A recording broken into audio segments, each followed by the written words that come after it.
time for some cold coffee because I left it out too long. And this video, we are going to dive in and you are going to know exactly if you should increase your calories and when to increase your calories and how to increase your calories if you're trying to lose weight.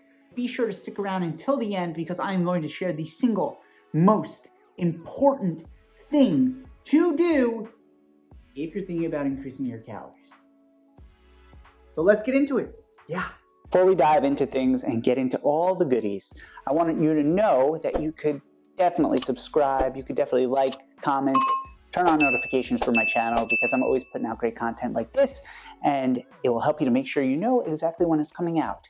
Second of all, I'm going to be talking a lot about things with calories, and if you're brand new to trying to lose weight and you're not sure where to get started, just click below and you will pop in your email address and I will send you my ultimate fat loss guide, and that will tell you exactly what to do step by step to make sure you lose weight without doing stupid things that you see on the internet. Trust me, everything I'm about to tell you is backed up by tons of research, backed up by tons of clients that I have worked with, so you're not going to get anything in there that's going to be super shitty, like a detox tea or some supplement you have to buy in order to lose the weight. There's none of that, I promise you. So here are 1 through 5 reasons that you would increase your calories while in a fat loss phase. And number 6 is a bonus, and it's the most important one. I am giving you the most important one last because I want you to watch and learn all the other things I am talking about. But number 6 is quite possibly the most fucking important one. So don't jump ahead. Make sure you watch 1 through 5 first and then get to 6. So the first thing, shitty workouts. That's poop. I drew it. Shitty workouts. It is a clear sign that things aren't going right in your deficit if your workouts are just absolutely toilet water. Now, the thing is, you will have some bad workouts. That's par for the course. You're never going to be perfect. It's never going to be amazing every single time. And I like to borrow from Dan John. He's got this rule of 5 workouts. So if we have 5 workouts, let's say one of them, you're going to think that you should be an Olympian. You're going to think that you should be a professional CrossFitter. You're going to think that you are absolutely a phenomenal athlete. And then you're going to have one workout where it feels like a hot dumpster fire. Like, you are going to think, why did I even bother going to the gym? This is the dumbest thing I could have done. This is an absolute complete waste of time.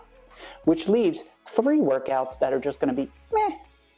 Now, the thing is, that's completely normal. You need to keep training so you have that amazing workout. But you'll also have the shitty one. And you'll also have the 3 that are just middle of the road, just clocking in, just adding marbles to the wind jar. That's the fact of the matter.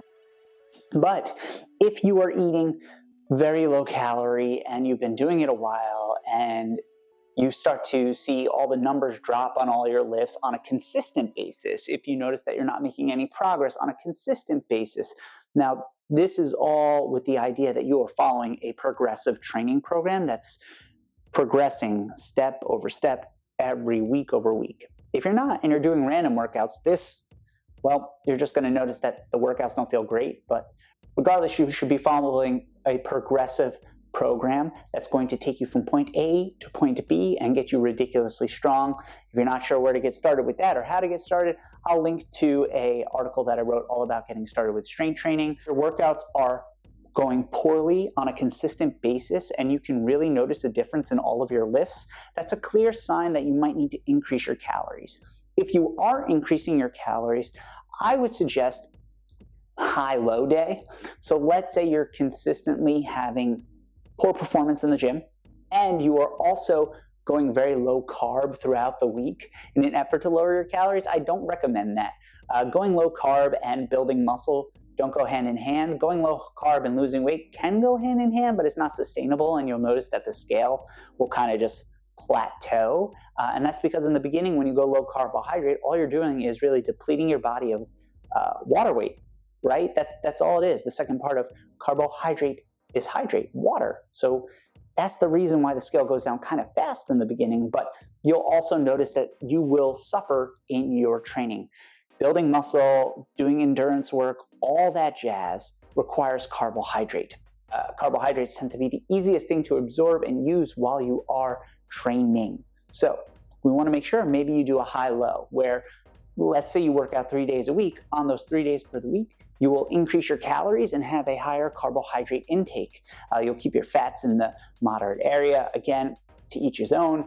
I find always that it is easier for most individuals to just hit their protein goal and hit their calorie goal. So let's say you increase your calories by let's say 150 to 200 calories on those training days, and they come from carbohydrates. And bonus points if they're fibrous carbohydrates, because they'll keep you full longer and you can eat more of them. Number 2, you are just freaking ravenous all the time. If you are hungry at all hours of the day, you're for sure in a calorie deficit. However, you shouldn't be hungry all the time. Some of the time it might not be hunger, right? You could do the apple test, where if an apple sounds really good, or like a full meal of like roast beef, mashed potatoes, mixed vegetables sounds so delicious with gravy, then you're freaking hungry. Yeah. But if you're just like, I want a piece of cake, that is a craving. So we can establish that. But if you truly are hungry all the time and all you're doing is thinking about food, chances are you have your calories far too low, or you're choosing more carbohydrates and fat in your diet than protein. You want to make sure that you are prioritizing protein. Hitting your goal body weight in grams of protein is a great idea. So you could do 1 times goal body weight, or 0.7 to 1 as like a range to give yourself. But hitting that protein goal, hitting a fiber goal of about 25 grams per day for women, 35 to 38 grams per day for men, is like a great way to ensure that you'll be full throughout the day. But even if you're doing that and you are hungry all the time and your workouts are suffering, it's a clear sign it's time to increase your calories. How much you're going to increase your calories by, it depends on what you've set it for yourself. If you are following the calories set in something like a MyFitnessPal, you have to understand that it's all boiling down to how much weight you are trying to lose, and how fast you want to lose that weight. Most individuals want to lose weight as fast as possible, so you might set something like 2 to 3 pounds per week is your goal. Well, in order to do that, you need to be eating very low calorie. Now, you will lose that weight if you can adhere to that over a long period of time. However, you're most likely not going to be able to do that, and I would recommend having your calories set a little bit higher, maybe a lot bit higher depending on what you're doing, and focusing on realistic weight loss, which is like 0.5 to 1 pound per week. That is sustainable, that is realistic. It's not sexy, but it's more doable.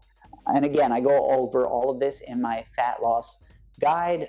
Click below, you can download it, grab it, use it, lose all the weight, do it in a sustainable way, and don't do silly things you see on the internet.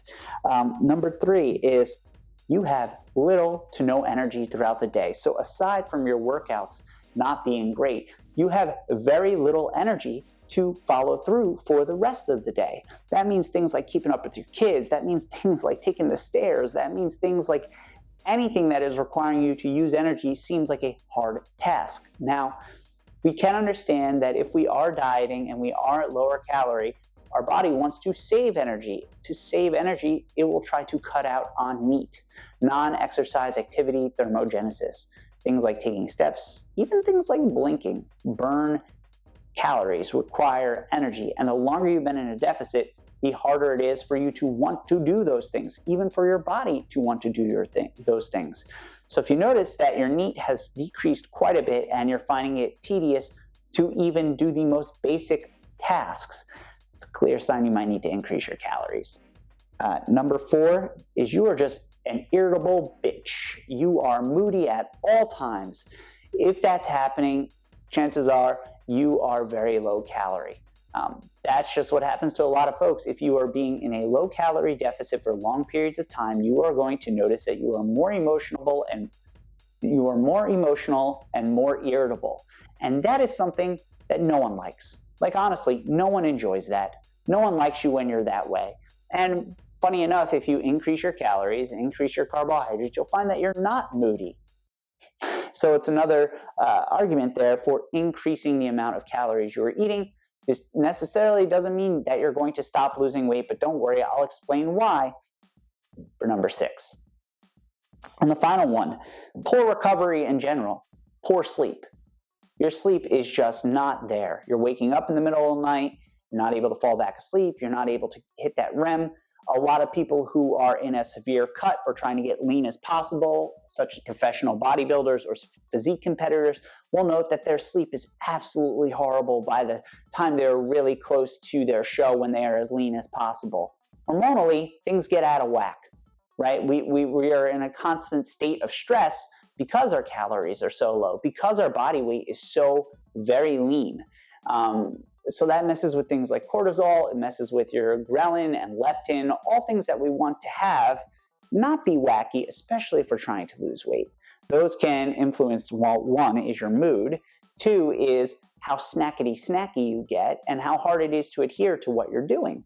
So we want to make sure that all of these are in check. And whenever you are in a diet phase, let's say you don't want to raise your calories, right? Because you're finding that all of these things are non-existent. Your workouts are still going great. You're not hungry all the time. You're feeling full and satiated, and that you have energy, your mood is great, and your sleep is great. If all of those things are happening, you don't have to touch your calories.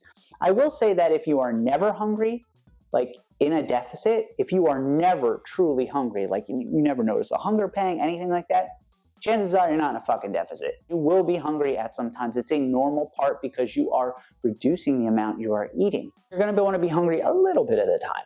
Not all the time, but a little bit of the time, because technically you are doing more with your body. Hopefully you're increasing your NEAT, you're staying active, but you are decreasing the amount of calories that you are taking in, which means you're reducing the amount of energy you are consuming, which makes you a little hungry sometimes, and it's okay. 6 is the bonus. It's the most important thing that I could possibly tell you. You shouldn't increase your calories if the scale has plateaued. And let's just safely say 1 through 5 that we've talked about already aren't an issue either, right? Your sleep is still fine. You still have energy. You're not moody. You're not hungry all the time. So that's fine. But the scale is plateaued. You're not in a fucking deficit. You're not in a deficit. Okay, well, let's have some more clarity here. There are a lot of people on the internet who like to say that you might be in starvation mode. Starvation mode is not a thing. Like, it's not a thing. Basically, what they say is that you are in such a low-calorie diet that your body is holding on to fat to fight to keep you alive. That's not true. It's not. Prisoners of war, they're not overweight. People in third world countries who are starving, they're not overweight. Wouldn't you think that if in those situations, those people should technically be heavier because they're in starvation mode? No, that's not how the human body works. In fact, I wrote a whole article about starvation mode. If you want to learn more about it, you can click below, check it out. But the whole idea is based around the Minnesota project where they had these people during World War II. They put them on a really, really low calorie diet and watched them basically just lose weight. Watch them lose weight. And 1,000 calories, less than 1,000 calories a day. I don't really think any of you are doing that. If you can't lose the weight and you're convinced you're on a low calorie diet, but you're still plateaued or even gaining, you're not in a calorie deficit. And there's a couple reasons why that could happen. Number one is that you're not tracking your calories. Right? You're not actually tracking your calories. You're just winging it, and you're saying the scale is busted, this diet isn't. If you're not tracking your calories or doing some form of tracking, chances are you're drinking liquid calories you're not accounting for. You're not tracking the things such as oils that are used, or butter that you're using for cooking or dressings, right? All of those things get by. Or you're just eyeballing things and you're not really sure, right? So you can't say that you're in starvation mode if you're not actually tracking and doing all of those things, because you're probably not in a deficit. Number two, and this is really important, your calories were probably set too low to begin with, right? So let's say you have a person on the internet who says something like, well, I was eating 1,100 calories a day. I was not losing any weight. So then I increased my calories to 1,600 calories a day. And then I started to lose weight, which means I'm eating more and losing weight. Oh my God, I fixed my metabolism. No, you didn't. You weren't actually sticking to the calories you set for yourself. So by increasing your calories, you're more likely to eat in a deficit because you have that padding, that wiggle room. Trying to eat really low calorie and then snacking on things or overdoing it or not accounting for things. That's not saying you're a bad person, but it is saying that most likely you weren't accounting for everything you were having, and by increasing the calories on paper, you're more likely to take it easy on yourself and understand it's okay. If 1 through 5 is happening, right? If you've been in a deficit for a really, really long time, if you've got poor workouts happening, if you've got poor energy the rest of the day, if your sleep is off, if you're hungry all the time, and if you're moody as fuck, those are all clear indicators you should probably increase your calories. Now, what we would call this is technically you could take a diet break where altogether you come back up to maintenance. Like right away, you go back up to your maintenance calories. To figure that out, the technical way would be to track your calories as accurately as possible for 2 weeks. Make sure you're weighing yourself every single day for 2 weeks. Then use your weekly average. Use your weekly average of calories. Use your weekly average of weight. And you would see if you were at maintenance, like if your scale doesn't move at all, you're at maintenance, right? And then you can increase your calories, right? You can slowly increase your calories. Or you could take technically the body weight you currently are and multiply it by 14, let's say 15, between 13 to 15, I'll say. And that would give you a rough idea of what maintenance calories would be, right? You could do that. Or what you could do is you could simply, over the course of a few weeks, increase your calories, your daily calories by, let's say, like 100 to 200 calories. Like for that week, see where you sit, notice how it's going. If the scale has stayed the same or you continue losing weight, I actually suggest sticking with the calories you've increased, because sometimes that will happen, and then increase your calories again. You want to work off weekly averages, and you're going to want to take your time, because if you automatically increase your calories by like 1,000 or even go back to what you were eating prior, like when you first started to lose weight, you will gain the weight back very, very fast. What we're trying to do is hit a maintenance that allows us to build muscle still, have energy, improve all of these, all of the other areas we had talked about. And the way you can do that is by slowly introducing more calories over time. And that in essence is called a reverse diet. Reverse dieting isn't anything fancy. It's nothing crazy, groundbreaking. It's just increasing the amount of calories you're eating while still maintaining your lean muscle mass, while trying to keep body fat minimal. Right? Because if we just go and we don't track anything at all, and we just try to increase the calories as much as possible, what you'll find is that you gain body fat rather quickly, because you're probably eating more than you actually think. So if you take it slowly, if you increase over time, you're more likely to stay lean. Again, understand you'll still gain some body fat along the way, but you'll also be gaining muscle. You'll also stop those other things that are happening, and you'll be generally probably happier. You have to accept that you're not going to be able to be the same low body weight for every single day. No one is the same weight every single day. The scale fluctuates. But the reason you run into problems is because you do number 6, which is you adjust your calories when in fact you're probably not accurately tracking, and you're making simple mistakes. And hopefully this video has helped point that out to you and showed you some constructive ways you can go about it. I would say your best bet is to, for at least like 2 weeks, just to help you be really sure, accurately track things as much as possible. So what I mean by this is get a food scale for yourself, weigh things out, measure things out in grams, so you can accurately see how much you're having, and count everything, like anything that enters your mouth, even a freaking ice cube. And I know that sounds like a little obsessive, like a lot, but chances are you're not tracking everything as accurately as possible, and that's why you feel like you have plateaued. But plateauing is normal if we're not being as accurate as possible. And we have to understand, if it's been like only 2 or 3 days and we haven't seen weight loss, like, you shouldn't be working off single days. You gotta go based off averages. Everyone will hit a point where they plateaued a bit, and then if you're still being consistent, you're gonna have a whoosh.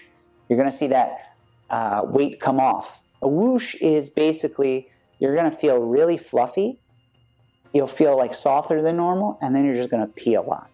And then you'll see the weight come off. But only if you've been consistent with your nutrition. You can't just be random about it, because things are not going to work in your benefit if you're just guessing your way through it. In which case, again, you can use my fat loss guide. you could shoot me an email about one-to-one coaching, because there's no guesswork in any of that, and you will finally get off the dieting roller coaster, the yo-yo dieting habits, if you have some guidance, which again, you can get from my fat loss guide, or you can even get from some one-to-one coaching. So if you found that really helpful, there are some really useful tidbits along the way there. Again, you could just refer to this awesome artwork. If your workouts are shit, if you're hungry all the time, if you have no energy, if your mood is absolutely shitty all the time, and you are getting poor sleep, those are clear indicators that your calories are set too low. And the bonus, of course, is if the scale has plateaued, you're not seeing the weight move at all, you're not in starvation mode, there is a pretty good chance that you're either you're in a little plateau, but if you're patient and you stay consistent with what you're doing, you'll see a whoosh effect happen, or you haven't lost any weight at all and it's been like 5 seconds. Chances are you're not sticking to your calorie deficit, and you've set your calorie deficit too low. Increase it and you will find that, oh wow, you suddenly start to lose weight. It's because you're being more consistent and you aren't having these moments where you just go crazy because you have set those calories so low that you are hungry at all times, right?